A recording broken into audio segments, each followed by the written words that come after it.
Welcome to Beehive Evolution. Here I'm standing in front of my bottle Hive 2.0, and I had not so good news yesterday. I had ordered nukes in March, prepaid half of it, and I get an email telling me that he could not produce because we had such a bad winter. Lots of people lost all their bees this winter, so he couldn't pull it off. So for me, I finally was able to get 3 queens in 10 days, so this kind of puts everything back by 2 weeks.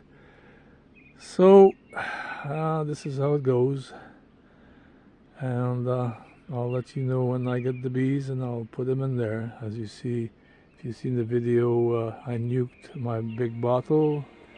There you have it up there, and that's where the bees are going to be.